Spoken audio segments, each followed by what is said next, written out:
In 1972, Amin decided on a radical policy towards Uganda's Asian minority, most of whom had British passports. Last Friday, I announced the decision of my government to ask the British government to take over responsibility for the British citizens of Asian origin living in Uganda.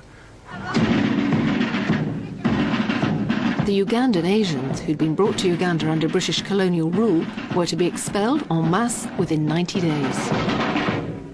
By order of the military government, the anti-Asian campaign swung into action last weekend. The Asians are unwanted. They have done more harm than good. The Africans were not given a chance. They were frustrated right from the very beginning. We'll go down. I got letter. Do you feel threatened? Well, I do. Just in 90 days you cannot do anything. We had 90 days to leave, and you can imagine the panic. And in fact, I was 10 at the time, and it was just my parents just kind of, dumbstruck.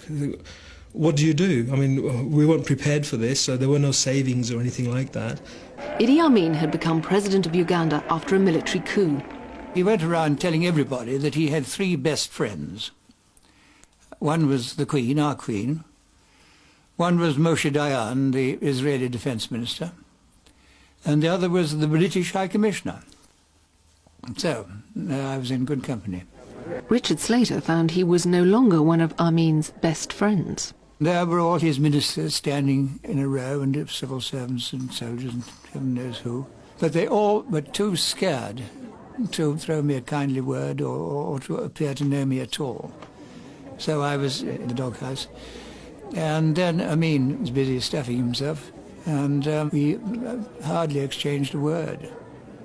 Actually, I took this decision for the economy of Uganda.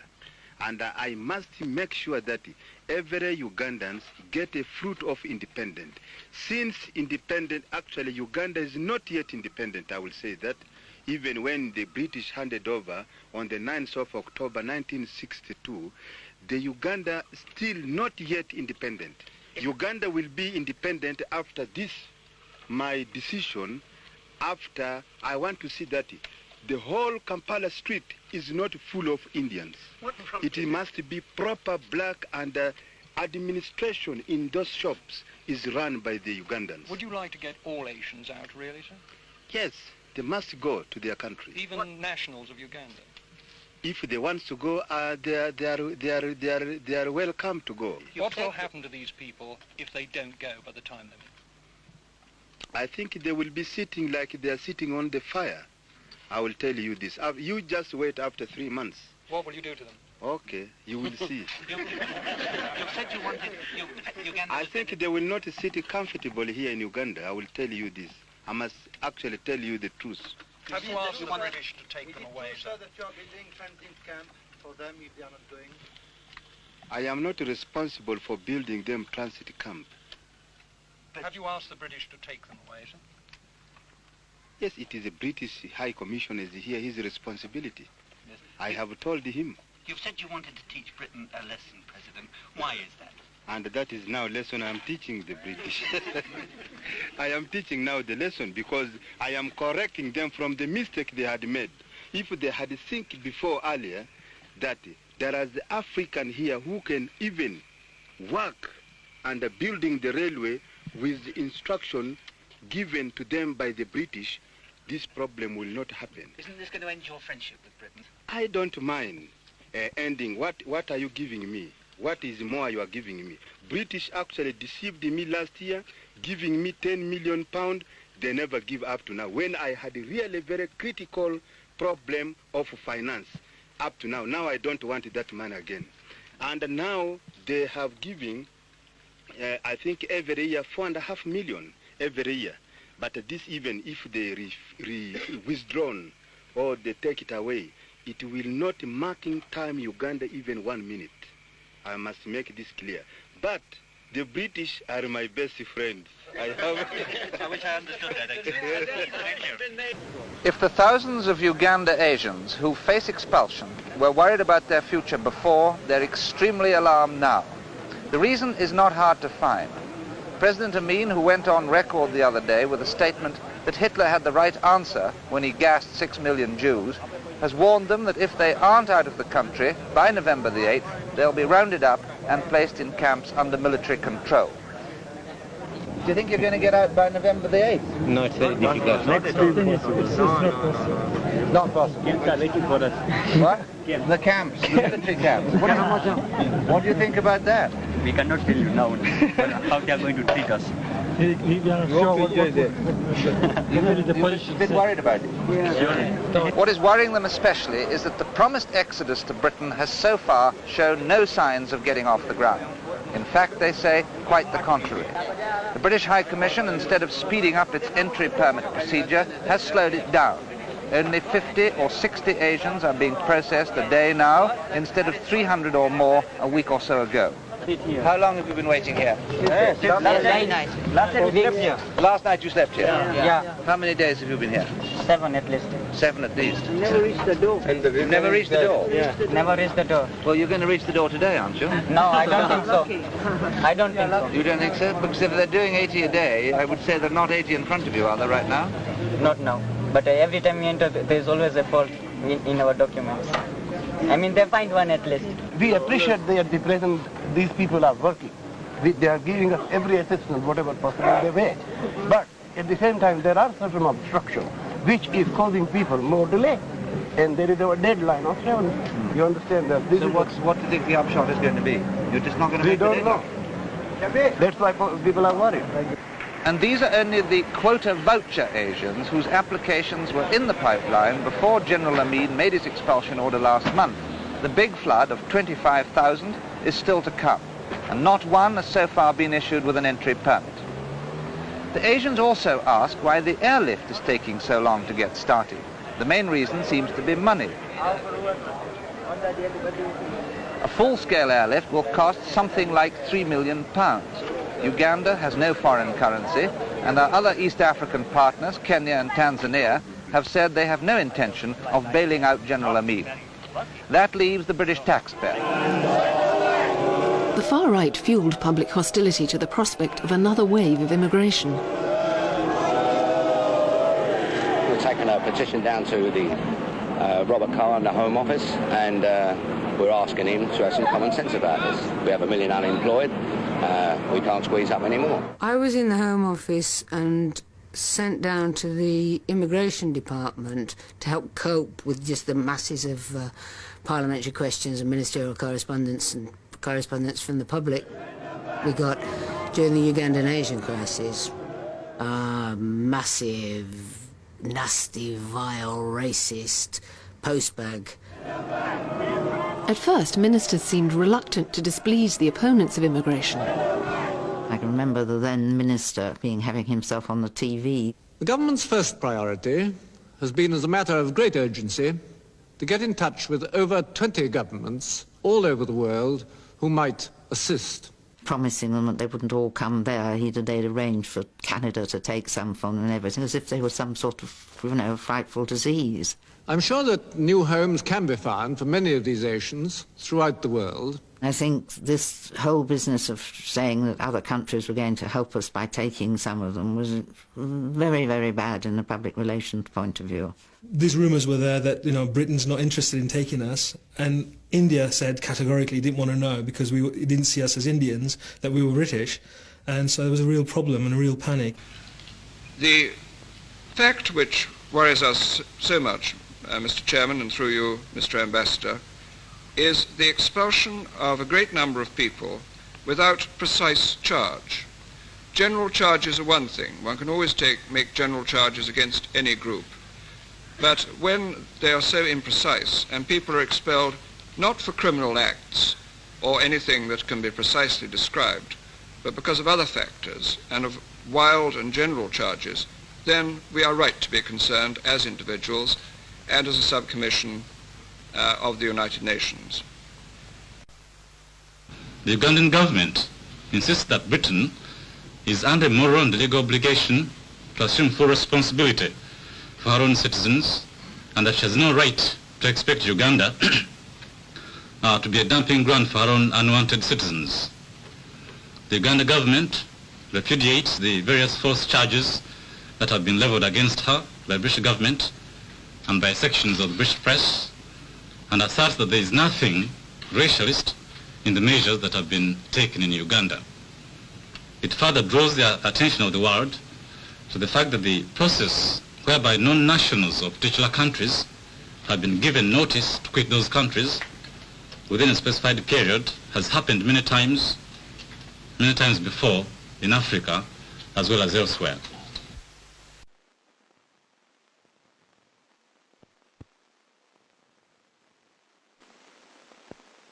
Have you accepted his 90 days or not? No, I didn't accept his 90 days. He said Mr. Ripon accepted it, I think, in the course of his press interview. But one has to accept it in the sense that that is the Uganda government's policy and decision. Certain consequences flow from it.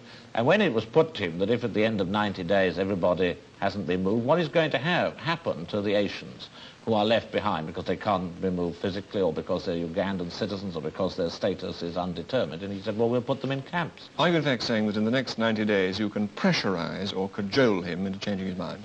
Well, I don't know. I mean, one hopes that, as I said, that matters will be conducted in a humane, a decent, orderly and just manner. So all one can do is to say we have fulfilled our British responsibilities in a reasonable way in that period. We will demonstrate, the realities, and hope that in that new situation there can be another look at the problem. But it's obviously difficult. We go on giving Uganda aid, do we? Or not? Well, I made it perfectly clear I didn't go there either to make threats or to make promises, but to say here was a situation involving tens of thousands of human beings who couldn't be shunted about like cattle, and that we weren't threatening and we weren't promising. I said, though, of course, there is a distinction between accepting a decision made by the Uganda government and the way in which that decision is carried out.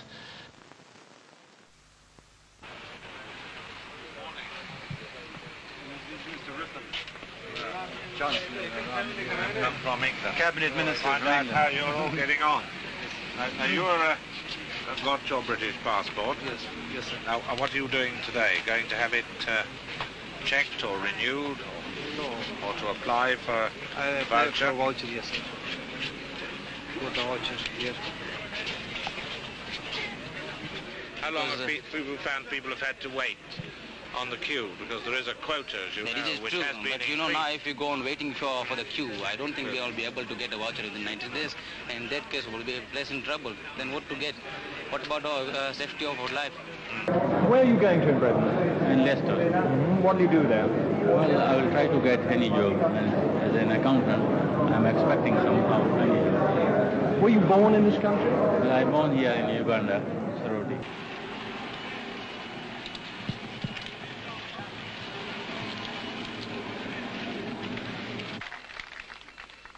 I am not going to change my mind at all.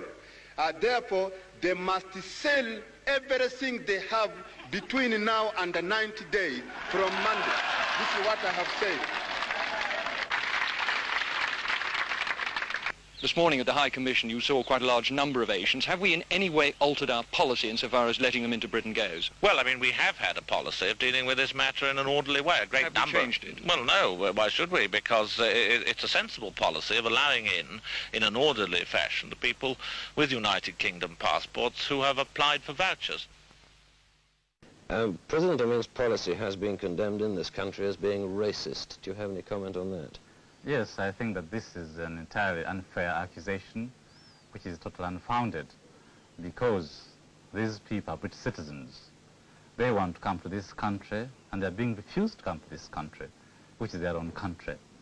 And when we have the Ugandan British citizens, the Asians who are Ugandan citizens are free in Uganda and happy. So the racialism charge should be leveled at Britain, because it's Britain who is refusing these people to come here because they are not white, because they are Asians. We have got very gross overcrowding in some parts of the immigrant areas. If these other Ugandan nations come, there's no doubt that they will add to overcrowding, and once they arrive within the city, it'll be extraordinarily difficult to keep track of them, and they will be lost within the population already here. We won't get rid of them once they've come. Well, you might. I mean, they might come just for a short time, mightn't they, and then go to some other town? They might. I think that's unlikely, because as you say, they will want to stay with relatives, and they'll want to have the job opportunities which exist here to some extent.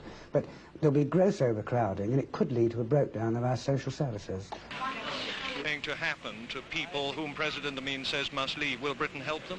Oh yes, I think so. They will have to help. Under any circumstances, they'll have to take us. Why is that? We are British subject. We have been issued British passports. So they will have, that is their responsibility. It is here. Can you sell your businesses? Will you be able to do that? We have to sell. We are trying. Who will buy? There is no buyers. We just have to leave it like that. There is no buyers.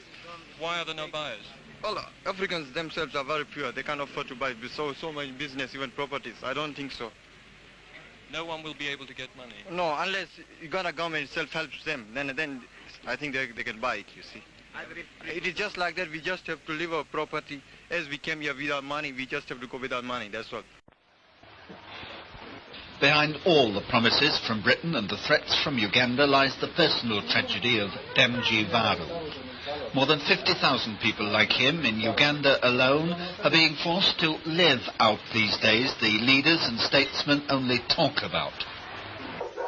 Each day now, groups of Africans are touring Asian houses demanding what they can buy.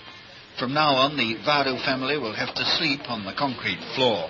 The beds fetched £2 apiece, and the purchasers made sure the springs were well tested, while Damji and the rest looked on.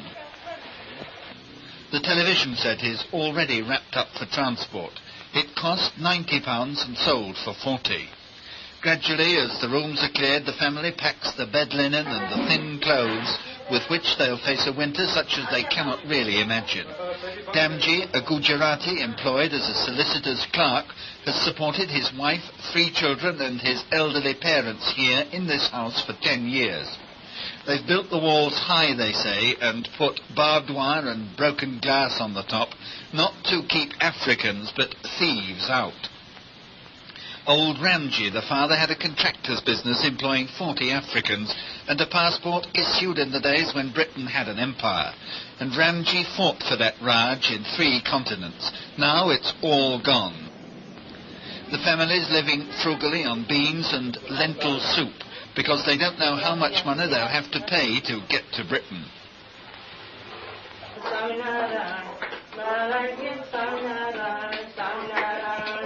They pray a lot to the pictures of Hindu gods, and the children have a special prayer. It's about snow.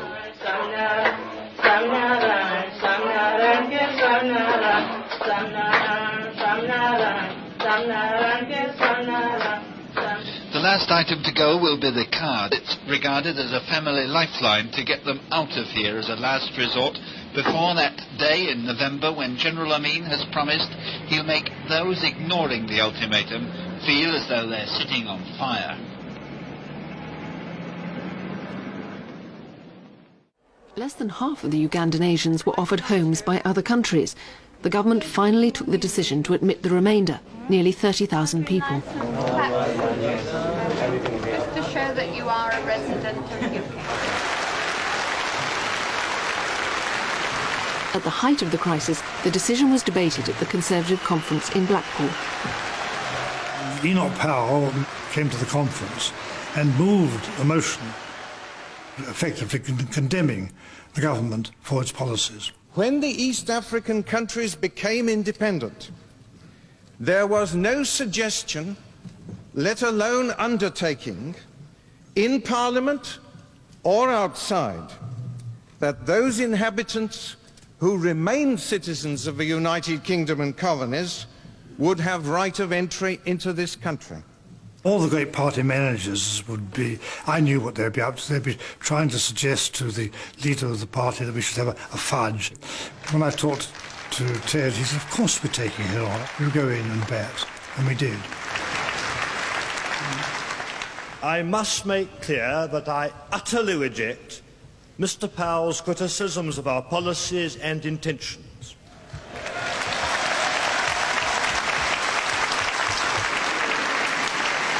We put a great deal into our empire, and we also took a lot out.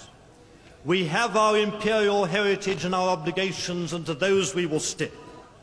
And that is why I ask you today with confidence to support your government by giving us an overwhelming majority for this resolution as amended.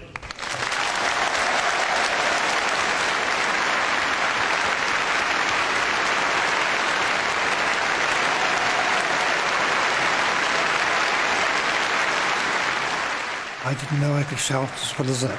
But however, it was quite a dramatic debate, which we won by a very substantial majority.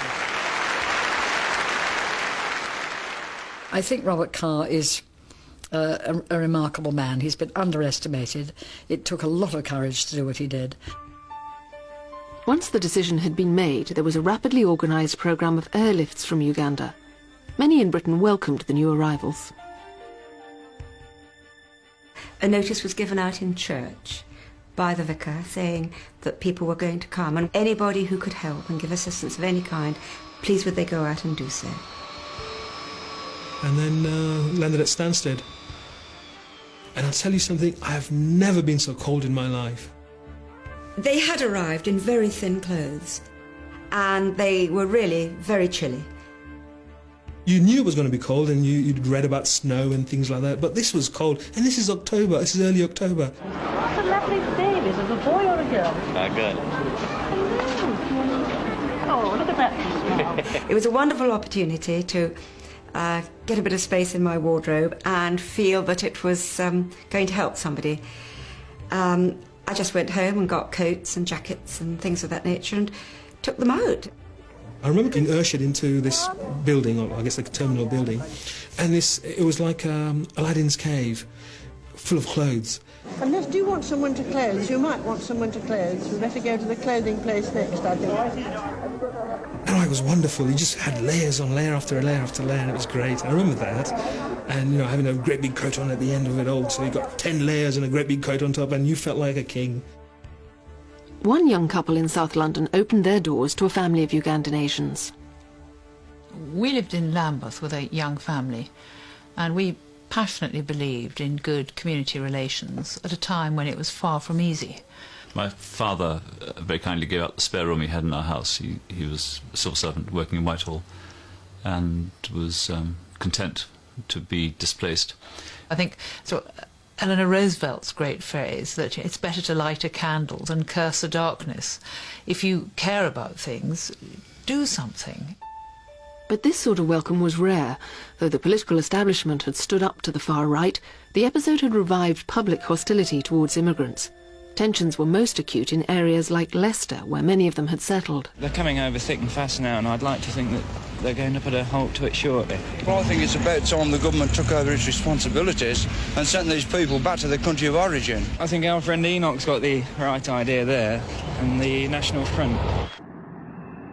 Many of the 28,000 Ugandan Asians who landed in the chill British autumn came with little more than the lightweight clothing on their backs and a few bundles of fairly worthless possessions that Amin's men had allowed them to keep.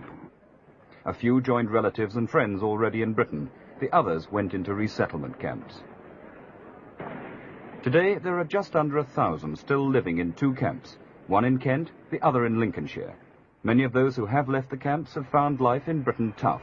A quarter of them are still unemployed. Others, often skilled men, are working at jobs well below their capabilities. But there are success stories too, like that of the 4 Sayani brothers, who were among the first to be expelled. Starting here with virtually nothing, they had to abandon a £40,000 tailoring factory in Uganda. They set up in the boutique business. One of the shops in a prosperous London suburb is run by the youngest brother, Diamond Sayani, with his wife, Shaynaz.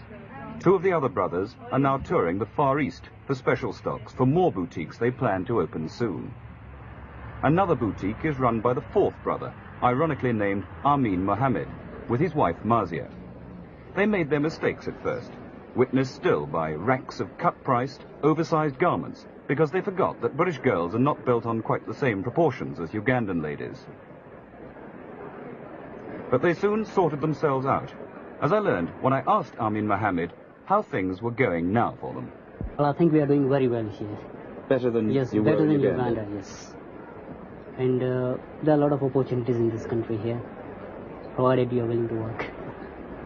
Well, now, would you say, in fact, looking back, that in a sense, President Amin had done you a favour by booting you out?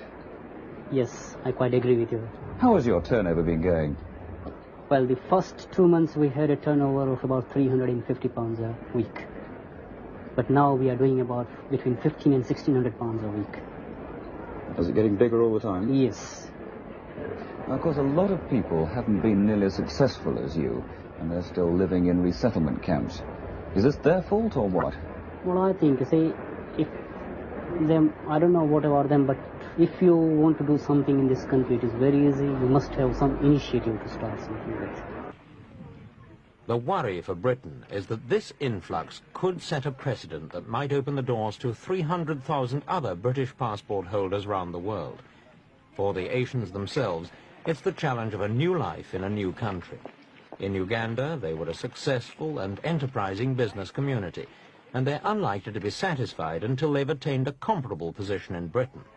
For the moment, they're poor, but they're very glad to have escaped from President Amin's strife-torn Uganda.